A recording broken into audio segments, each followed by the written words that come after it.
Hello, everyone. I came to make a rant about how new releases aren't worth it. It all starts with AAA games. You know, those games that get released that are basically the same thing every single year, though with a new point or point of. God, I can't really spell it. Well, with a new coat of paint, essentially. Basically, like, if you look at the Soulsborne games, there's Bloodborne, there's Dark Souls, there's well, Dark Souls 3, maybe more exactly. And those are basically essentially the same game, more or less, though just with a new coat of paint. And they've been released around, well, the same time, to be fair, but basically, AAA games are games that are basically the same that we are used to, but just with a new coat of paint.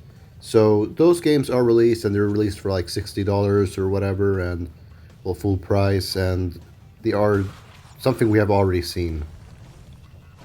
And so they're basically a product of, well, the consumers who are constantly obsessed with these kinds of products or these kinds of formulas that they keep reusing.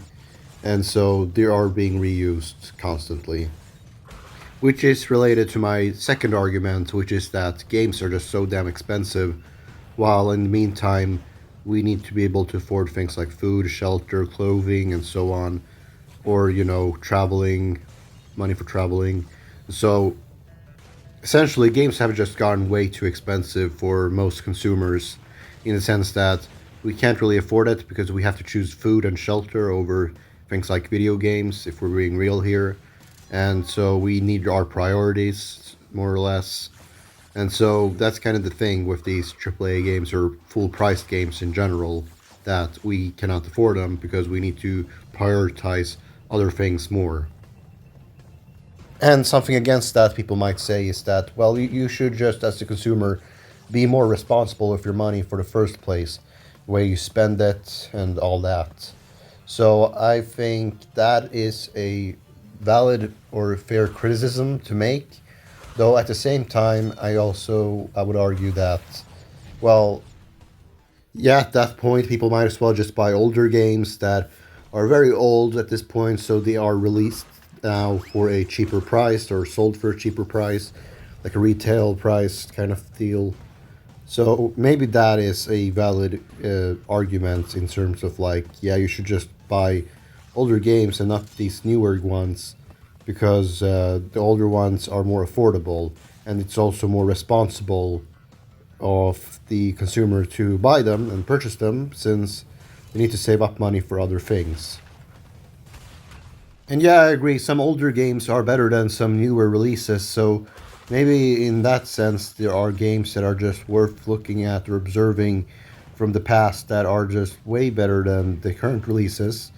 And the main thing about video games is that there are a lot of promised games that will be shown to be released, and then they wind up being nothing remarkable or truly great in the end, sadly, either due to, well, false expectations or just the common norm these days in this industry.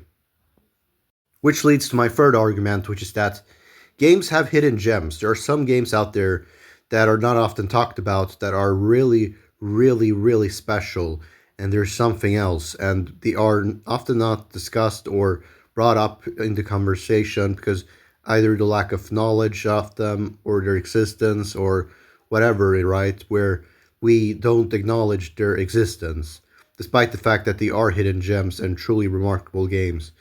Like, for instance, there are indie games like Freedom Planet 2, which is truly remarkable, but no one talks about it. Though, if you want more, you know, high budget games that are like remasters or remakes, then there's SpongeBob Rehydrated, which is a remake of a SpongeBob game on the GameCube. And so, because these games are re-releases or remasters, if you will, or remakes, they are very commonly like hidden gems that are not often talked about or discussed in the mainstream, but they are truly great experiences out there, and they're worth experiencing for yourself once in a while. And as I already brought up, Freedom Planet 2, an indie game, and SpongeBob Rehydrated, which is published by uh, bigger publishers who are well experienced in games in another way, in the industry and just made a remake of a game that is very old.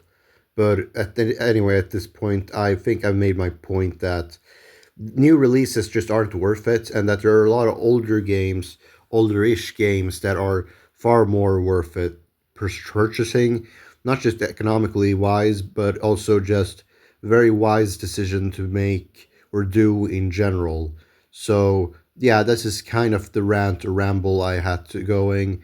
Hope you guys enjoyed. If you thought this was informative or at least entertaining, maybe leave a like. If not, write out 2 sentences why you didn't like the video. If you're gonna leave a dislike, anyway, that was all for now. Thank you guys so much for watching the video, and please be sure to subscribe if you haven't already.